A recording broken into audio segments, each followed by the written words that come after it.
what you cannot transact to a digital solution on is when you go get diagnosed by a terminal illness and you come back to talk to a representative from your healthcare provider to put a new plan now to suit your needs for the next 6 months. That is a very, very sensitive conversation. This is a conversation where you're shedding tears with the customer, with the patient, and you're sharing life experiences together as you put that plan together. And I don't see AI ready or able to do that yet.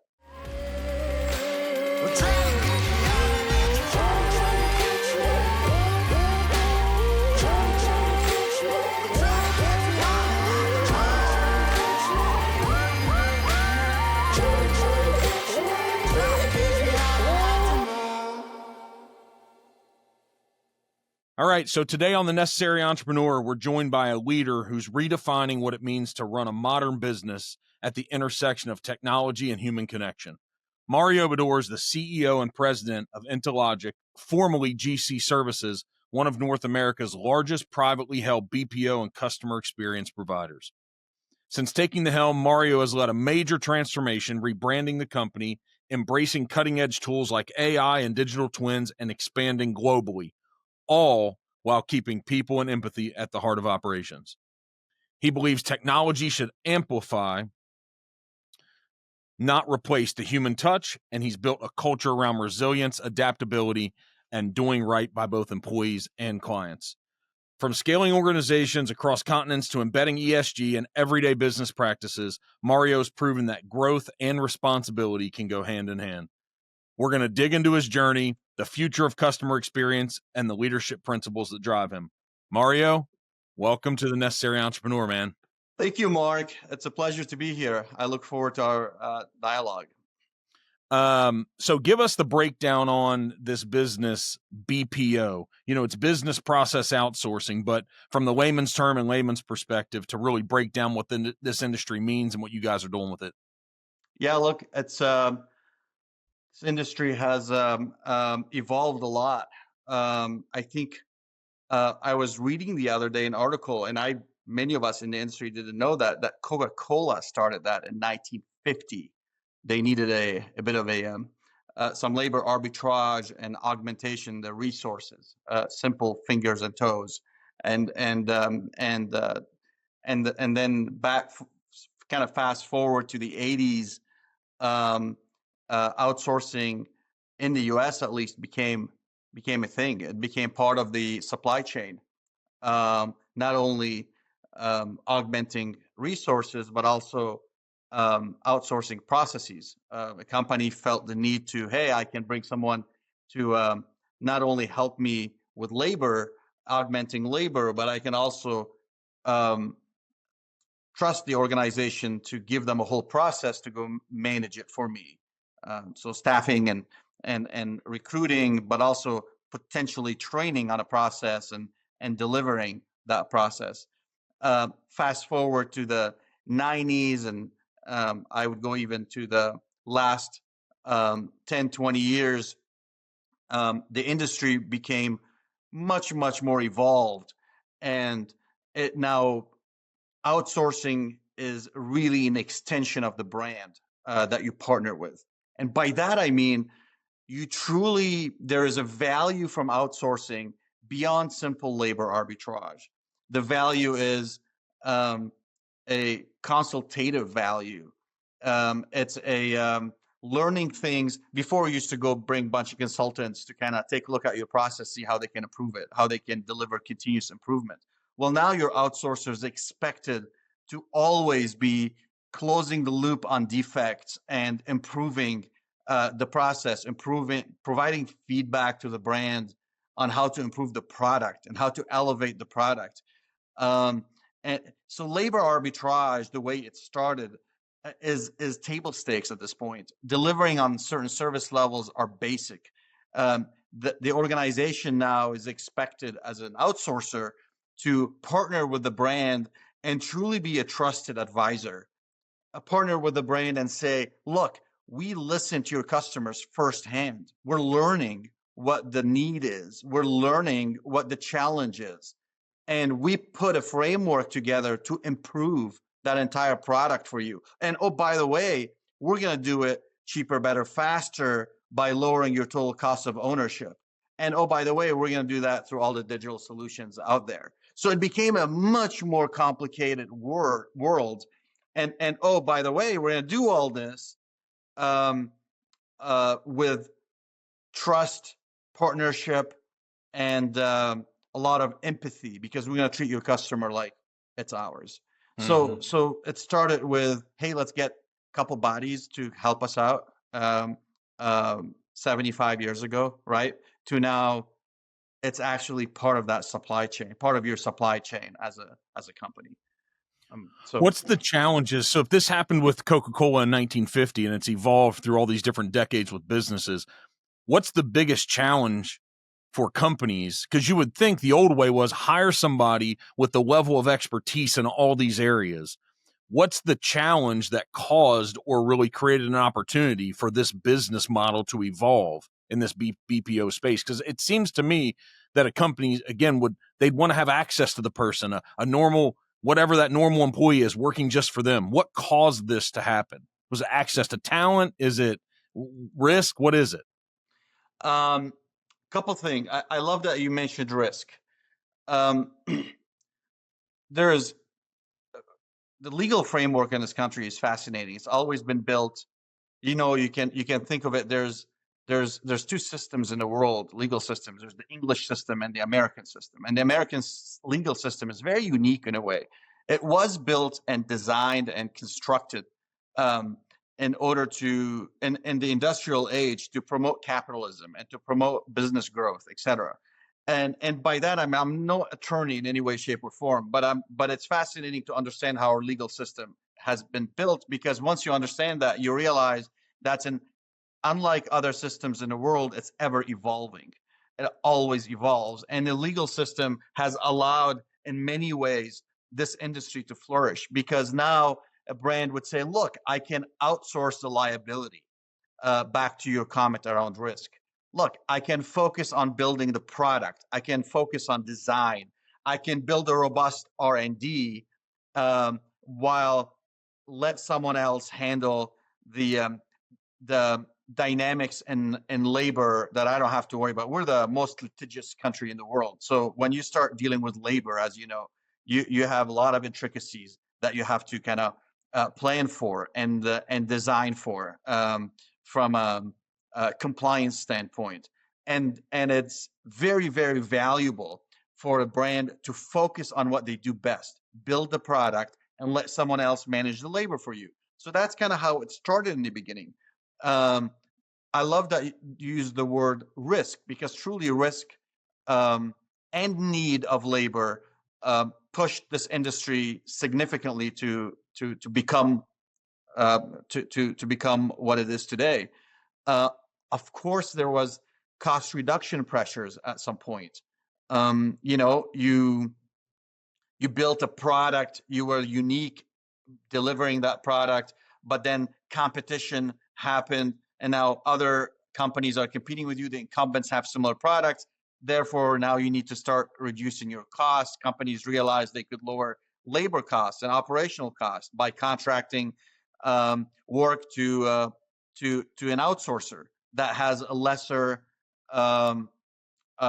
expenses internally, and they can deliver a process in a leaner way. And probably at some point in this dialogue, we'll get to how it even evolved beyond the U.S. In offshoring markets, such as global markets, such as the Philippines, India, Eastern Europe, Latin America. So now you're like, hey, we can even do it even cheaper in other countries.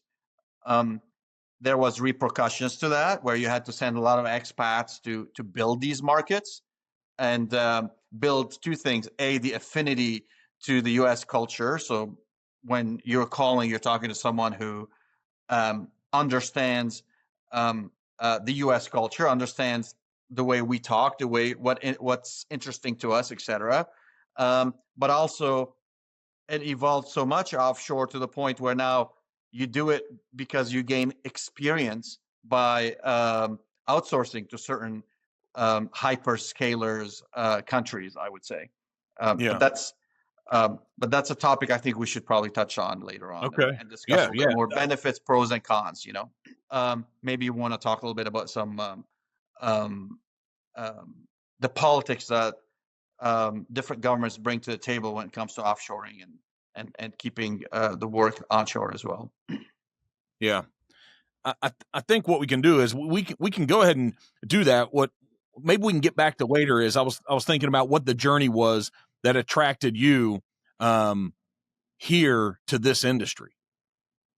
Yeah, look, it's funny. I mean, I went to school for architectural engineering, so this was not the plan, Yeah. right? As an architect, I realized very quickly I don't think I'm going to get a job if I don't learn AutoCAD at some point because we were doing drafting everything manually. So, as an intern at Hewlett Packard, I had an opportunity to go in and learn AutoCAD and practice my AutoCAD skill set, and I happen to speak languages as well.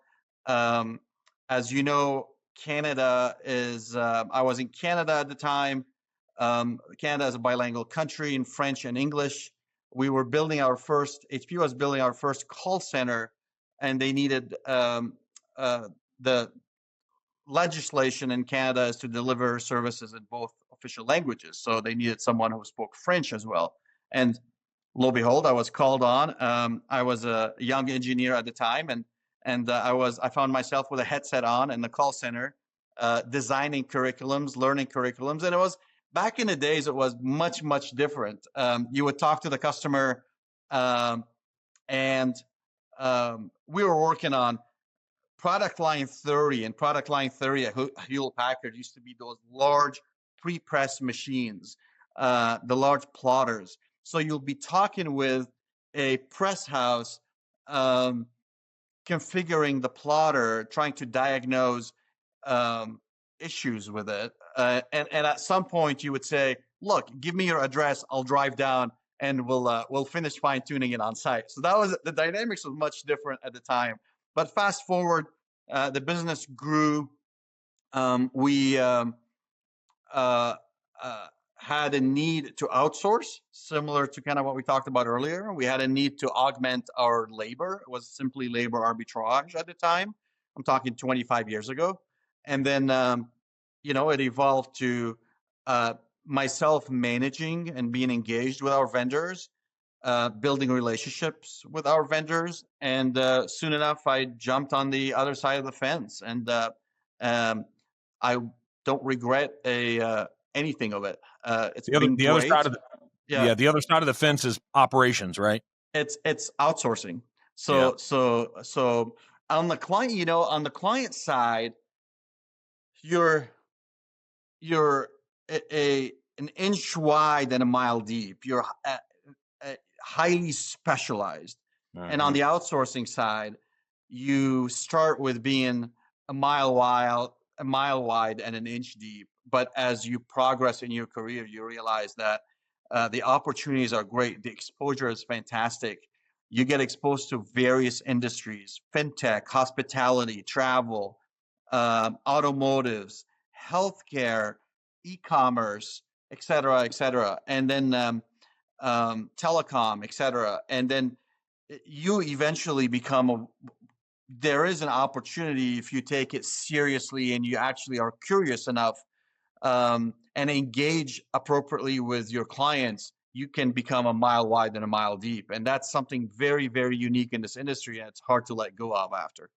So why come be the CEO of the company that you're running and operating now? Why come do this? What led you here through this journey? Look, this was fascinating. I've always been involved in public companies, much larger organizations. My last engagement was with a global firm. We were about in 13 countries, 50,000 employees plus. We've had lots of fun. I spent there almost 10 years, learned a lot, became the global COO, led various regions. And there was an opportunity here to come in and take all these lessons learned throughout my career and deploy them to do something unique, to do something unique on an asset that was frankly in distress at the time.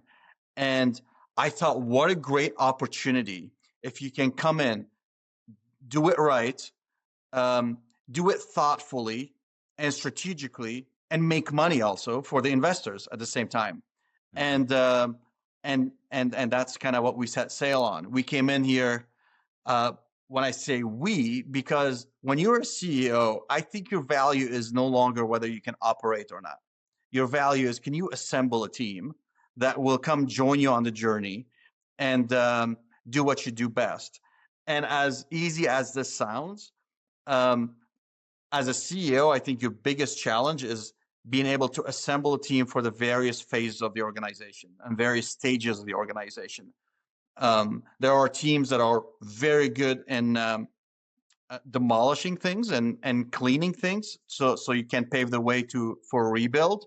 There are teams that are great at building, and there are teams that are amazing at stretching and growing what you've built. And sometimes you're lucky if you have the same team members that can do all these stages, and sometimes you have to pivot. It's almost like um, think of it as I use a football analogy. You have to trade your players, depends on what your strategy is for the season. So you said the lessons that you learned brought you here, sometimes the hard lessons of being a CEO. And then also you mentioned about really the difficulty, what makes you really valuable is being able to assemble a team, a great team, to execute the business plan for ROI, to give a great experience to the current employees, to help them. I'm assuming it matters to you, and reading some of your bio, it matters to you to help build people to this next place as well, to give them the opportunity, the same one that Mario had 20 or 30 years ago. So what are some of the critical things that you've learned about assembling this team? Yeah, Mark, that's a great question. I've had amazing mentors, and I've had not so great mentors that I still consider great mentors, because you learn equally from both. You learn things that you shouldn't be doing, but you also learn things that you should be doing more of. Um, I always looked at I still till today go to work thinking, how can I surround myself with better people than I, and how can I learn from the team around me? Um, and this is not just because, oh, I'm trying to be humble here. No, it's because this is what motivates me. I've always been the reason why I'm in this industry, because nothing irritates me more throughout my life since I was a kid. Um, it's other than being faced with something that doesn't work. It just gets irritated. I want things to work. And sometimes, I realize some people are okay with facing something that doesn't work. They just move on to the next thing. I get irritated by it. And I think harnessing all that and bringing it into the office every day to make sure that we build things that work um, has been very rewarding to me. And I've been with leaders and mentors where they're okay with working with things that are not working very well, as long as they can make some profit out of it. And I've been with others that are extremely irritated with things that don't work. And I have seen that if you take the time to fix something that isn't working, not only it could be profitable, it could be very profitable and sticky to the marketplace as well. Yeah. I have had in my journey the um,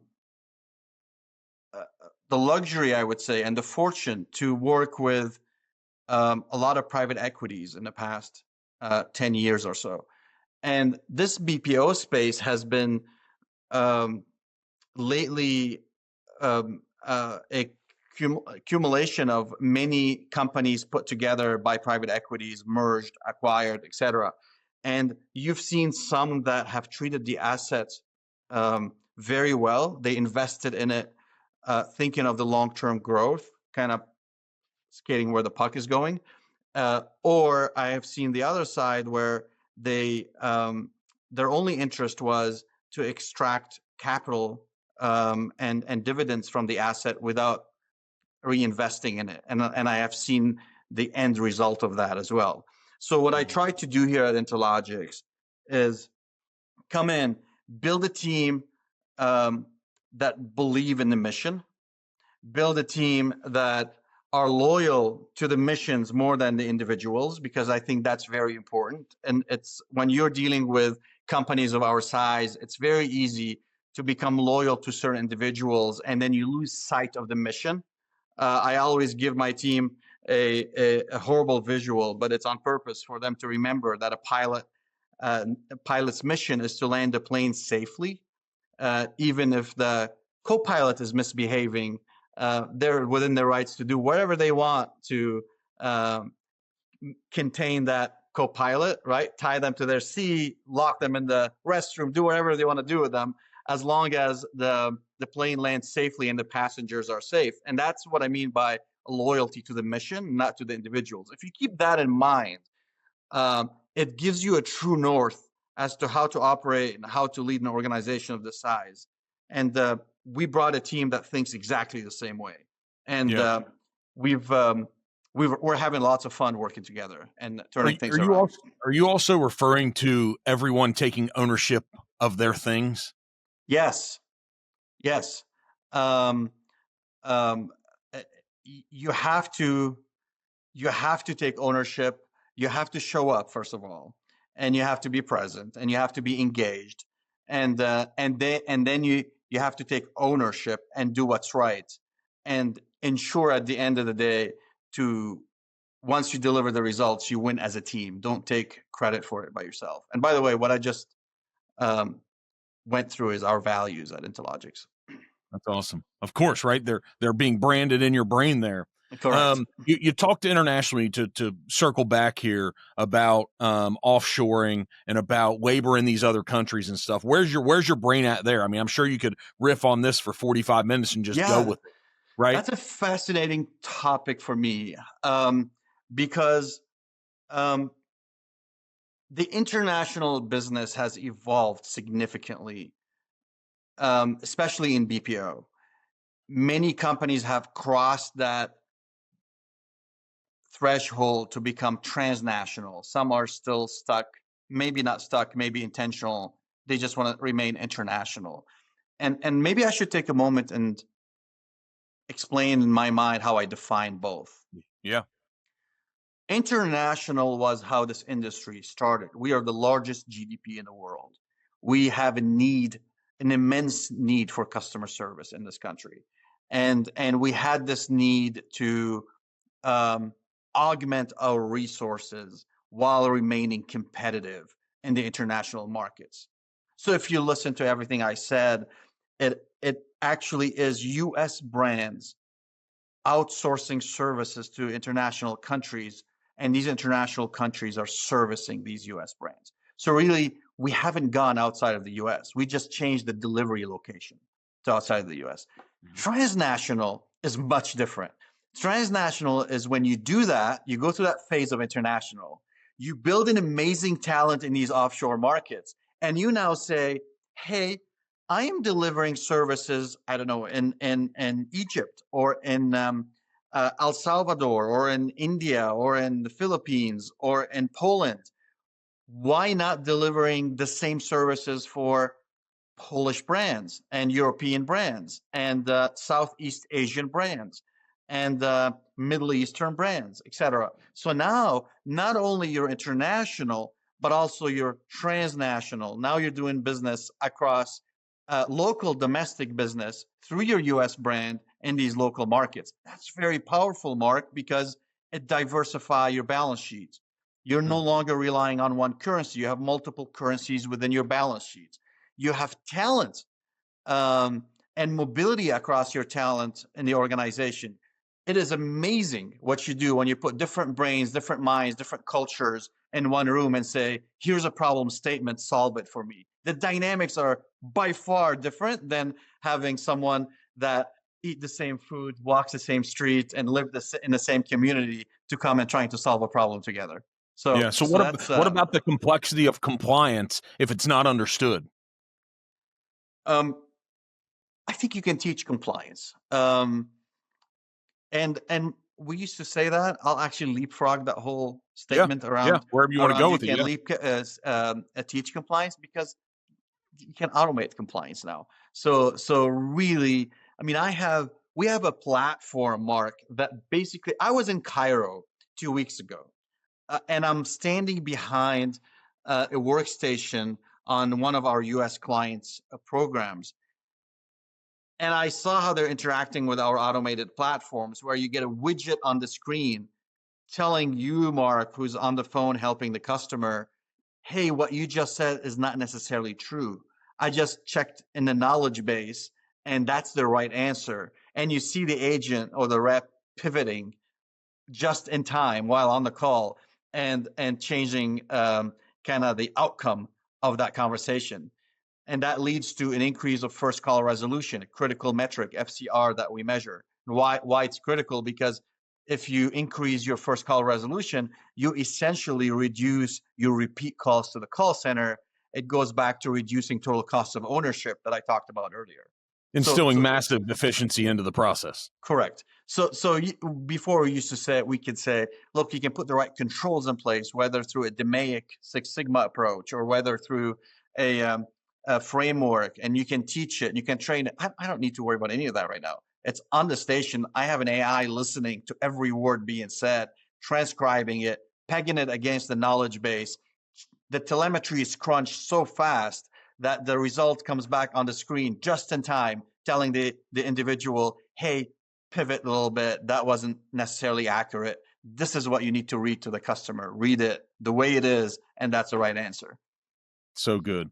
So obviously AI has been a hot topic now for 2 or 3 years. But if people dig into business, it's been utilized in different ways for decades. Just not to the hip term. But is the current evolution, is it allowing you to take your company now and really do something unique and different with it? Are you able now, with the evolution, to really build a different company?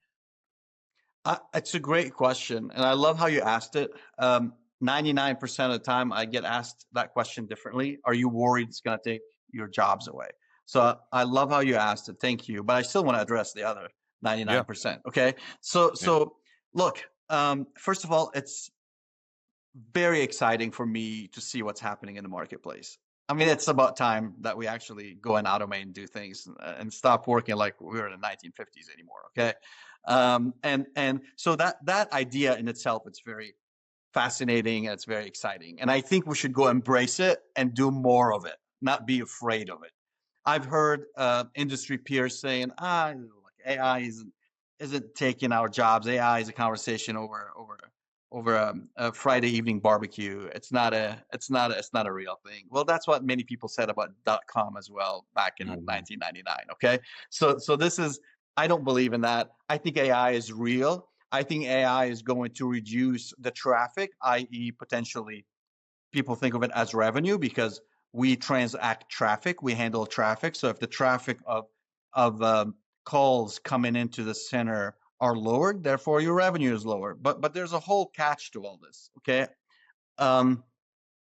Number one, to address your first statement, yes, AI has evolved. We used to call it RPAs, RPOs. We used to call it generative AI, and now all of a sudden the market is talking about agentic. What does all that mean? We really evolved from predicting. So we had a digital automation solution that was able to predict based on algorithms, and you run some regression analysis and you can predict what the outcomes are. So we went from predicting to creating. And AI now is able to create. And once you have creation, now you could have decision making and strategizing. And that is the kind of dangerous part, right? Because it's fun and it's dangerous. So, but let's first establish in a very simple terms what the journey has been. It was predicting to creating and now strategizing. Why this is dangerous? Because now the source becomes very, very critical. And this is where you're hearing more and more in the industry, Mark, ethical AI. What is AI? AI at the end of the day is it just feeds from a repository of an LLM, large language model.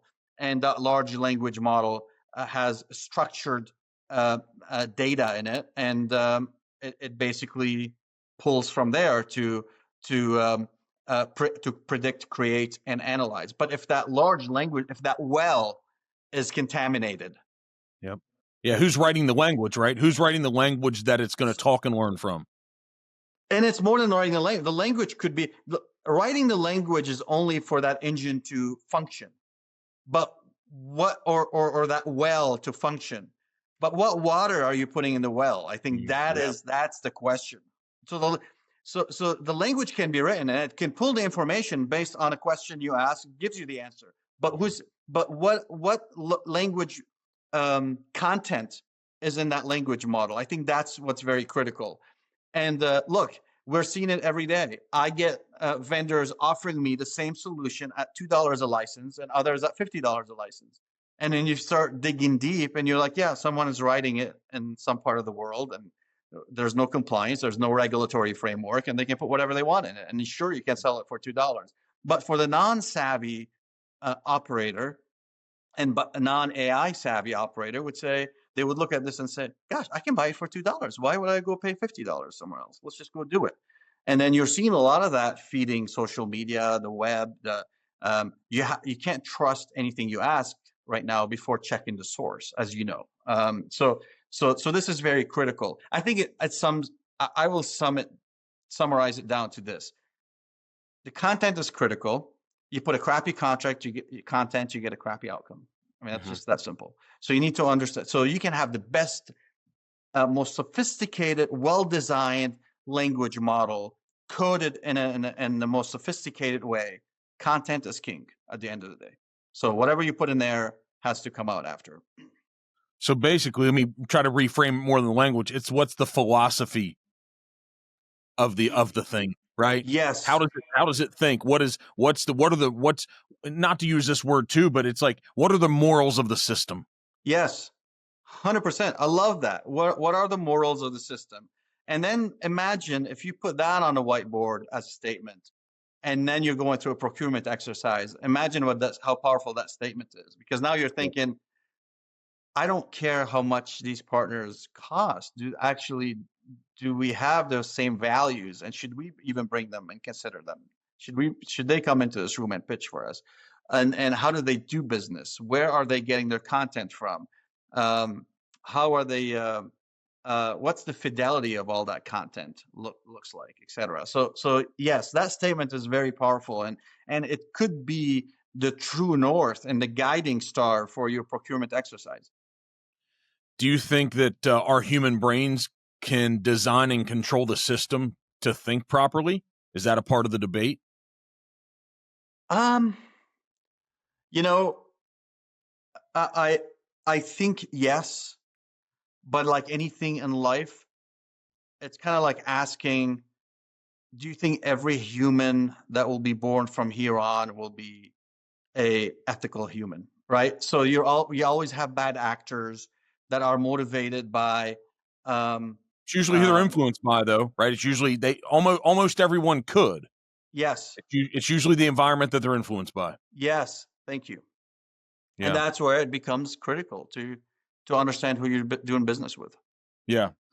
So is there any more to talk about the international labor and intercontinental? Is there any more to discuss there? Yeah, I think we should. I think it's fascinating, this industry right now. Many will go to the pitch table and pitch in a deal to a client or to a company that's in need of outsourcing or expanding their labor. And they will pitch it based on cost. And they will bring these countries based on the labor rate in these countries. Okay, that's important. Let's not deny that. But there's more to it too. There are languages that you get out of these countries. Let's take Egypt, for example. We just went into Egypt very intentionally. People may say, why Egypt? I could have gone into Morocco. I could have gone into Tunisia, Algeria. I can get French and English out of these countries as well. Well, Egypt I get Italian, I get German, I get English, Turkish, Arabic. So think of that particular employee in Egypt um, at for that cost. What are you getting back? And all of a sudden now I'm servicing most of Europe, right? Mm-hmm. You start thinking of locations. I mean, the top 5 locations in the world right now for BPO, the most popular that are intentional and strategic, are India and the Philippines for scale. Okay, so we don't have to explain those. I think they're very known. You have the population that can scale. You put a job request and you have a lobby filled with 900, 1,000 people overnight. Right, it takes you 6 months to get that kind of pipeline here in the U.S. Poland is also rising. Poland, I don't know if it's worth noting that their currency, they are a European country, but their currency is still the zloty. It's not euro. So you got a little advantage there. South Africa is a location that's also rising. Um, and so and Egypt. So these are the countries in general between South Africa, Poland, India, the Philippines, Egypt, top kind of 5 where people are looking to outsource. Now, you have to be careful. I mean, policy can impact this business significantly. There was a bill that was just introduced 2 weeks ago. It's gaining bipartisan support in the House, and it's titled, don't quote me exactly on the title, but something along the lines, Keep Call Centers in America 2025. So what does that mean? And this is where I feel having a transnational strategy is critical for companies like ours versus an international strategies, because now you reduce the risk and you can continue to operate. You can bring labor back onshore, but doesn't mean you're closing your entities, and doesn't mean you stop operating in international markets, because you're really servicing international markets in these markets and not just the US. Hey, thanks for tuning in. If you like these types of conversations, be sure to follow The Necessary Entrepreneur on your favorite platform so you never miss out on future content. Is this an evolution? I almost think retail's done this, whether it be some franchise model or Apple. It seems like the automotive industry's done this, right? So you're bringing this to the BPO industry. Yes, 100%. I think I think it's important too, as we do this. It's lots of it's not as easy as it sounds to just go into a market and treat it like a cookie cutter approach and try to I will use the controversial word of let's Americanize everyone. Well, it doesn't work that way. You gotta, people bring a lot of value from the cultures that they are coming from. We just need to assist them in learning the U.S. brand that they are servicing, but also encourage them to bring the knowledge, the talent, the flavor that made them successful. So I think what I'm trying to say is what I use always at work is we ought to think global but act local, and that's very critical. So good. So hey, through this rebrand, when you came over to Wedded, I'm assuming the rebrand was coincided with you coming over as a CEO, going from the old brand to the new one. So like rebranding, it's just not how I see it. It's not just cosmetic. It signals a strategic shift in the company. Thank you. That's critical, and it's rebranding has been so much fun at Intelogix, because we came in. The company was a financial institution built in 1968. The family that built it did an amazing job. They got this company. I mean, think about it. In the 80s, this company was almost $1 billion organization. It was a collection agency. Collecting on student loans, collecting on behalf of government organizations, Department of Transportations, etc. It's not you don't think you want to grow up and go be a collector and build a not a sexy business, as I throw the word out there. Yeah. Exactly. It is not, and but it's needed. You're running a business at the end of the day. Again, not everybody. There are some bad actors out there, and you need your money back at some point. People can't just use your services and leave. So we still have that arm. That industry changed significantly. ha, this collections is very tied to demographics, believe it or not. In the past, our parents open an envelope in the mail. Good luck right now. You open your mailbox, and if you don't know where it's from, you're just throwing everything in the recycle bin before you even get home, right? So you don't collect through snail mail like before. There are digital solutions now. If you're collecting from a millennial or Gen Z, or you're really sending them a text message. So the industry has changed a lot. There was a need to digitalize. And by the way, by the time you reach someone now, it's not like before, please sign a check and put it in an envelope. It's, can I Venmo you the money? Can I Zelle? Can I PayPal you the money? And can I Apple Pay the money? And you need to be able to meet customers at the channels of their choice and move on it very quickly. So all that required an entire overhaul for the collection agency as it was known in the past. So that was the first step. And then the second step was us recognizing, myself, my team, all together recognizing that, look, we came in here to build something unique and something great. And we're going international. This is not going to continue to be a company bound to the US only. We will grow our US footprint, but we want to venture near shore. And with that, we opened El Salvador. We wanted to venture far shore. By that, we opened the Philippines, both in Metro Manila and in one of the islands, provincial Philippines. And then we went on to Egypt. So and all that in the past 2.5 years, by the way. And when the company, as you can tell, changed significantly. Now we're delivering customer experience. We're delivering the entire customer lifecycle journey, while we stayed true to our origins, I would say, and the collection agency is here and alive. It's just a modern digital collection agency. We toll roads also in this country, right? So we have various practices, and there was this need for Intelogix to be born. And Intelogix is Intel Logic. Logic is the main PCA, main board on a computer. So that's digital, that's systems. Intelligence, Intel, is usually attributed to a human. So that's the intersection of human and digital. And the X at the end, it's not because we couldn't find our name on the .com domain. It's because we wanted to have a human and digital intersection across all platforms. And that's what the X was for. As I'm sitting here listening, and my brain, through this evolution of the company and collections, it's almost as if someone could run a professional company now the same way that they run a dropship company. Yes, almost. It was very different, and the capital required to put on a company of our size is the entry to the market and to the business has changed significantly. 20 years ago, you needed substantial amount of capital to build something like this. You had to build your data center. You had to get your IT gear, all that kind of stuff. Now you could easily pay by the drink by having a cloud solution, and you simply pay for usage. So the entry to this industry, the cost to entry has become much more reasonable. What percentage of a professional company do you think could be utilized with your firm on the BPO front? Because a lot of times it's front end and back end, and the core things are happening right inside the entity company. But what percentage of a company do you think could run through you? I can't think of any company that can't.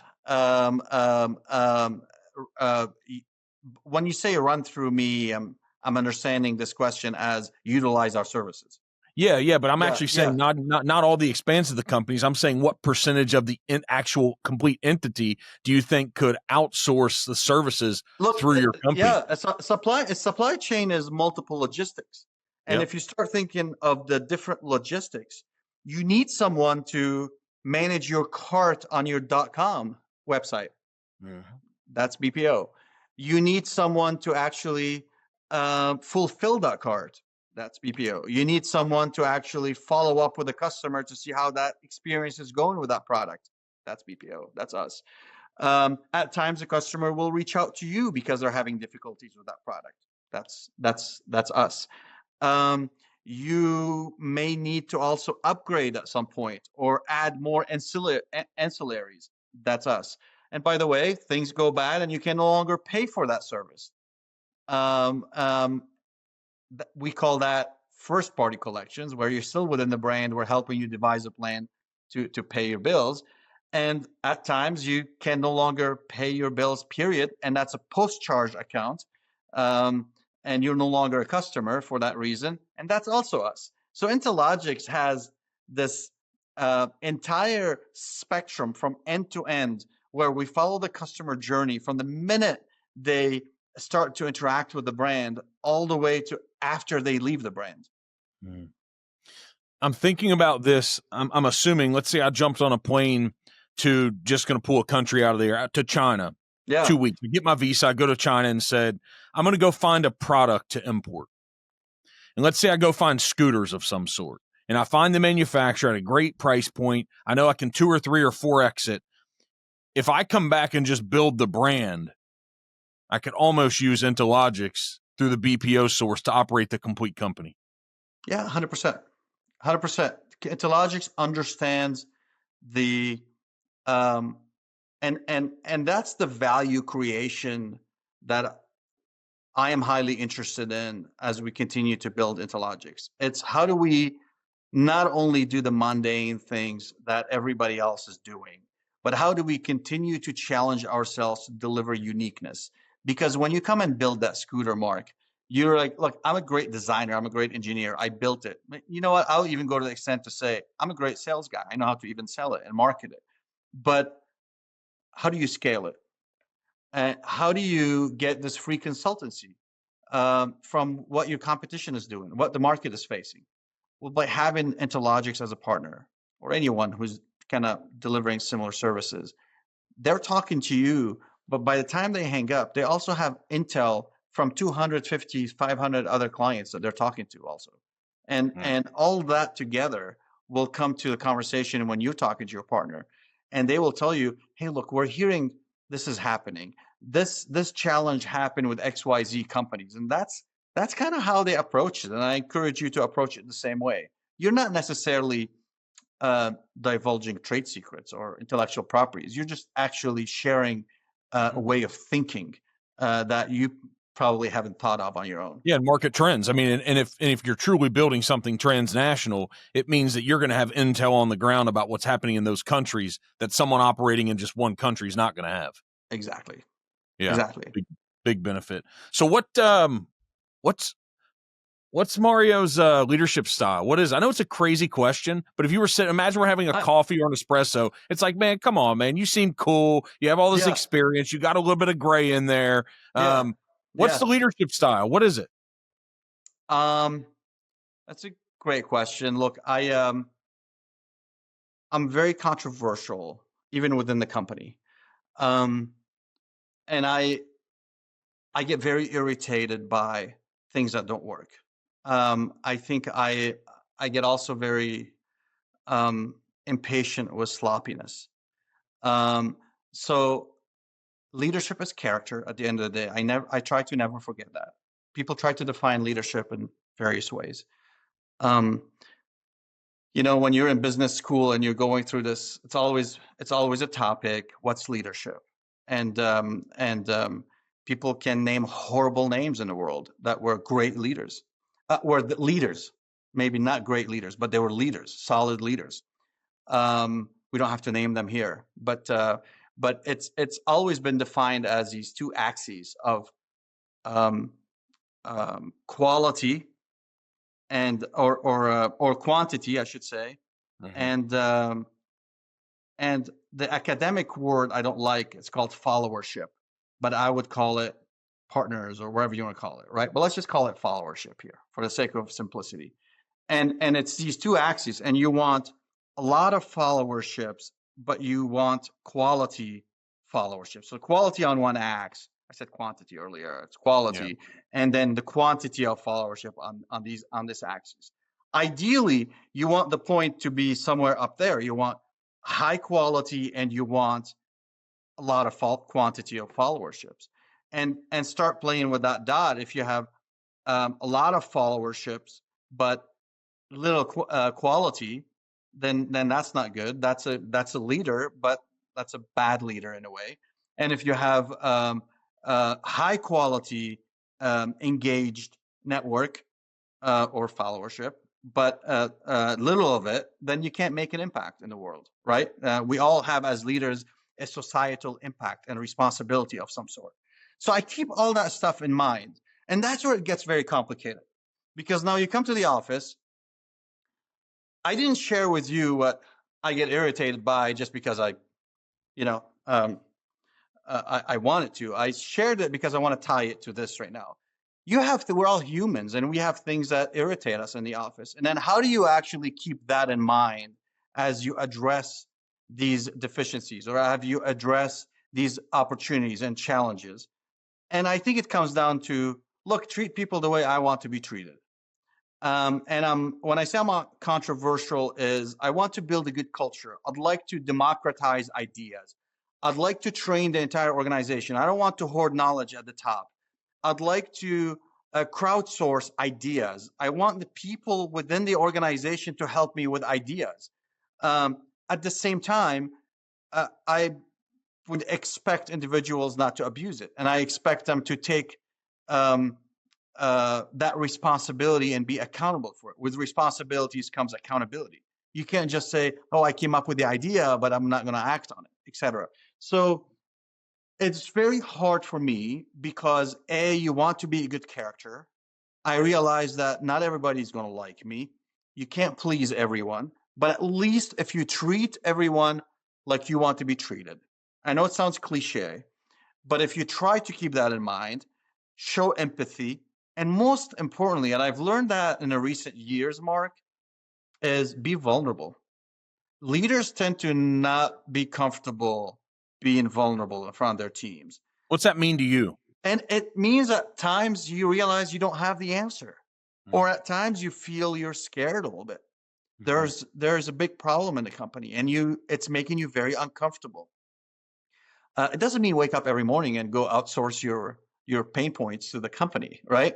But it means at times, at least with your leadership team, you got to be comfortable in saying, "I don't feel good about this, and I need your help. It's bothering me, and I don't know how to solve this. I've thought about it in various ways." Isn't that the importance of building the right team? Because if you have the right team and you utilize that approach, they're going to empower you, take ownership, not try to undercut you, not try to undermine, and they'll actually take the thing and move it forward versus not having the right team. That is some exposure that could not be the best thing, right? I never want to go to bed thinking that my direct team members can't be trusted. There you go. That's a very uncomfortable feeling. Yep. I tell everybody, we're 5,000 employees, but really we're 15,000 members because every employee has on an average 2 to 3 dependents at home. So when we make decisions in a boardroom, you have to keep in mind that we're making decisions impacting 15,000 members of the company, not 5. Yeah. Okay. And that is very critical. And we got to a point where we had this chair in our boardroom, a different color, a red chair, to basically represent the employees, to basically say, what would the person in that chair say to this decision that we just made? It's at least, we probably don't have it now in all conference rooms, but at least we have it in our mind. And I think that's something that's very important. So good. Isn't the challenge for this? I was sitting here thinking, we touched on accountability, empathy. Isn't it trying to take a pot and mix it all together? Accountability, because you need us all to take ownership on the thing we're responsible for, regardless of the things happening in our life, because we still have to have performance and outcome, because there's shareholders, we're receiving salaries, we're responsible to other people, but at the same time, to be empathetic about the things that are happening in our lives. And that's a challenge to mix all that together. I think for us to ignore that it's a challenge is just not truthful. It's not true, and you have to always empathy is easier said than applied or done, and it's very important to always. And by the time you start crossing continents and you start crossing cultures, things can easily be lost in translations, and it's important to always take a pause and think a little bit. I've often find myself asking someone who's extremely irritated by something by saying, can you help me understand why you're feeling that way? Because There you go. I'm failing to kind of meet you to where you are, where you are right now, and I'd Yeah, like to be that best listener possible, but I can't understand what you're saying. So could you that's it. help me understand how did you get here? And I think that's part of being vulnerable too. Is like, look, let's just talk about it. I mean, you're super Boy, that's irritated, you know? yeah. Yeah. That's an evolution of Mario, isn't it? Oh yeah. Yeah. Yeah, you've been talking to people. Yeah, absolutely. um, what type of communicator have you evolved into from where you started? Let's say 20 years ago.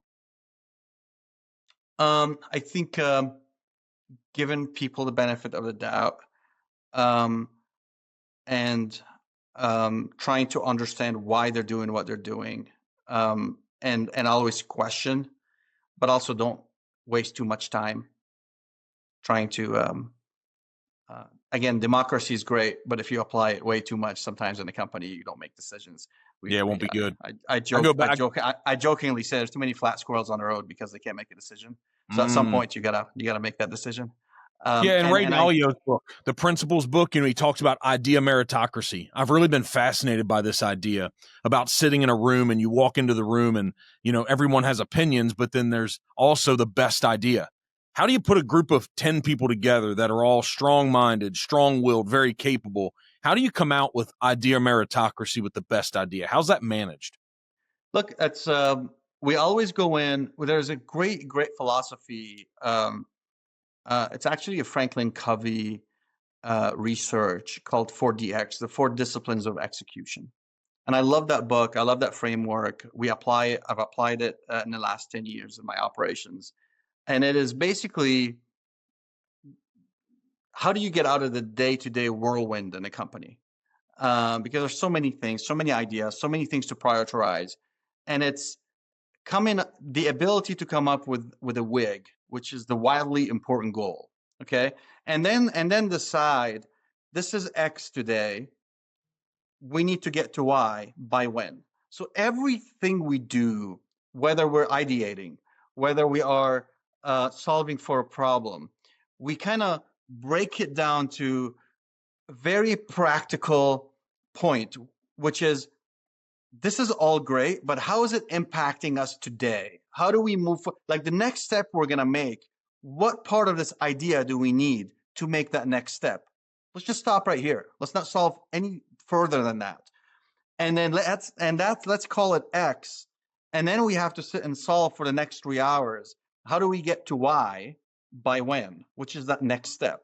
And typically, Mark, when you go through that first 2-3 steps, then the idea will evolve, and then you'll start solving for the bigger pictures. I think you got to break it to pieces, and that's what I'm trying to say. Yeah. I've never been successful in solving for a big problem like this. You have to break it into pieces, and then make it as big as you want after. So good. So quit taking so much of your time so you can get back to traveling all over the world and building this business. What I don't know what time horizons you work on. If it's I don't know if it's 6 months or a year or 3 years or 5 years or 7 years, but whenever your time ends leading this company, what do you want? How does it successful? How do you want to end it? And what do you want to look back on and say, hey, that was successful? What does that look like to you? It has to be on your mind. Yeah, It has to be. 100%. Yes, 100%. We have not addressed that elephant in the room, and because you were kind to me, but I'll address it myself. Is your job going away with AI, with agentic? Because you just told me, Mario, right, that hey, we went from prediction to now idea creation to strategy. If AI is able to create ideas and strategize, then that agent can sit and have a live conversation with Mark Perkins without even Well, having you. I'm not, they could have conversations together and I'm not needed either. Yeah, exactly. Or that too, right? So send your PA, your personal assistant AI, to go talk with an AI of your wireless company and solve your wireless bill. I mean, just think of how mind blowing that is, right? And so if you're listening to all this, we've established that these AI companies are truly headed in the same direction as Intelogix, as BPOs. So we're servicing the same market. we're going after the same client base, not customers, clients, right? And if that's the case, what I want from Intelogix is to find, then the challenge with these AI companies is that they're not maturing fast enough because they don't have access to the large, vast LLM or content that we have, because we have all these knowledge bases that we touch on various industries across the globe. So imagine if you put these two together. Now, there's a lot that are trying, but then, BPOs trade at a lower multiple than AI companies that are trading at an insane 20, 25x multiple right now. So an AI company would say, why would I come be part of Intelogix and I go from a 25x multiple to a 10x multiple, 8x multiple, whatever, right? No, that's insane. And then BPOs are saying, well, we're way too big. You can't manage us. I can't go and give my company to you because you're 100 FTE organization as an AI company. We're thousands of people. You don't have the experience, the breadth, and we can't just give you our client portfolio like this. It's very complicated. I just saw this morning. I want to interrupt too much. I saw this morning that OpenAI is in talks, or when you hear it's in talks, it's probably already happened, to sell $6 billion worth of stock to a private entity. Yeah, I believe it. Think about this. And what do they have? 50 employees? Yeah, it's you can't fathom that, right? Sorry, I got you off track there, but that's 100%. what we're talking about. Good data point. And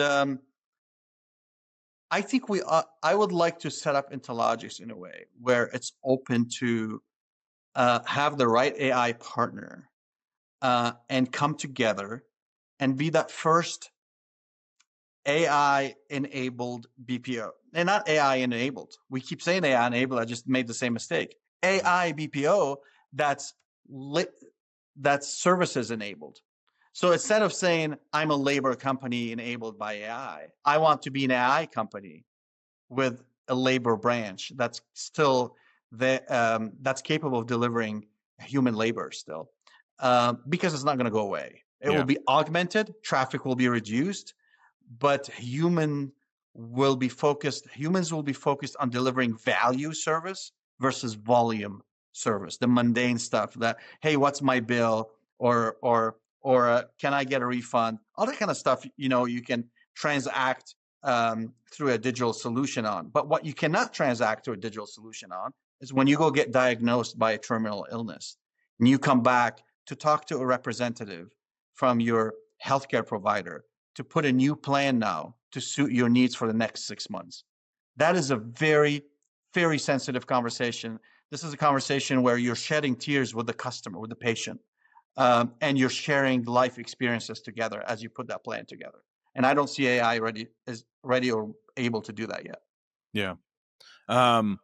It seems to me we have if there's a good outcome to AI, I don't think we're going to know that in our physical lives, me and you. I don't believe so. We'll know the final outcome. But if it is, the strong likelihood is it massively improves the human experience. Massively. 100%.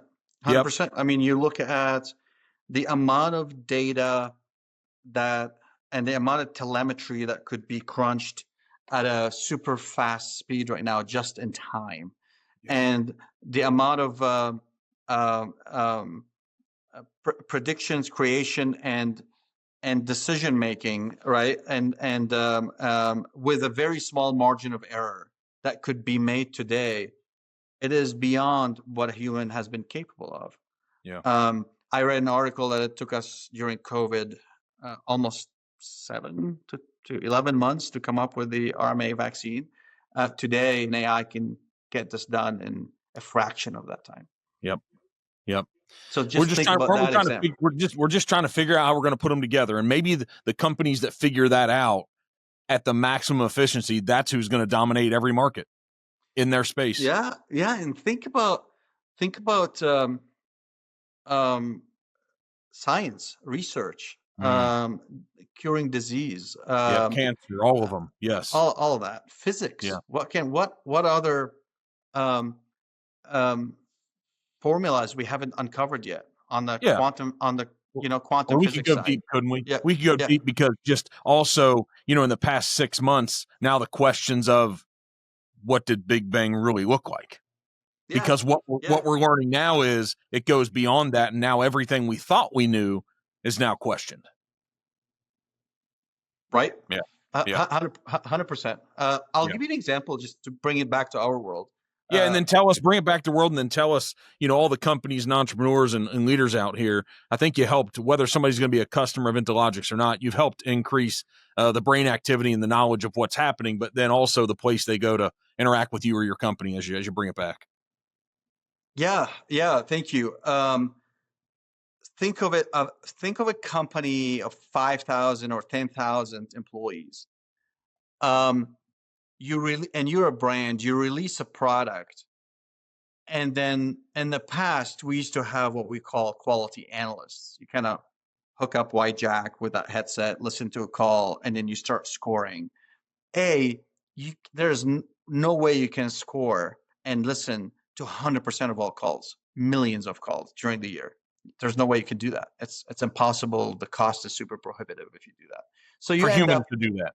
Yeah, humans doing that. So you used to do that with the goal for us in the industry used to be listen to 3 calls per agent per month. Okay, or 5 calls per agent per month. Well, and then we used to sit and debate in the small conference segment room. size, In the boardroom, we'll sit and debate statistical validity. Like, this is less than 10% of the sample size. Is it truly? And then we always kind of aim to get to 10%. And based on that 10%, we would look at the surveys and start building a cure plan to whatever problem we have based on that 10%. And oftentimes, you're not solving the right problem. You're not solving the right problem. And then it's rinse and repeat. Yep. Think of the waste. AI today, Intelogix platform, for example, measures 100% of the calls, gives me telemetry that's non-biased, fact-based after every single call. So just in time, the employee gets a review on how they've done. The supervisor gets a review on how the team is doing after every single call. And then you don't even have to think, because AI is already through a statistical approach telling you exactly where the problem is and suggesting a potential cure. You just have to go execute it. Numbers don't lie, do they? Through my whole career, numbers and the data do not lie.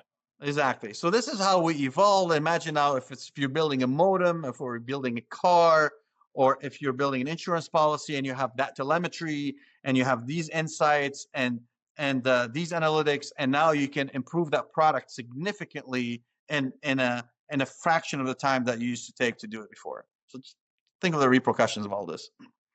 I see it as positive opportunity. That's how I see it. It's a fantastic opportunity. Yeah, absolutely. Yeah.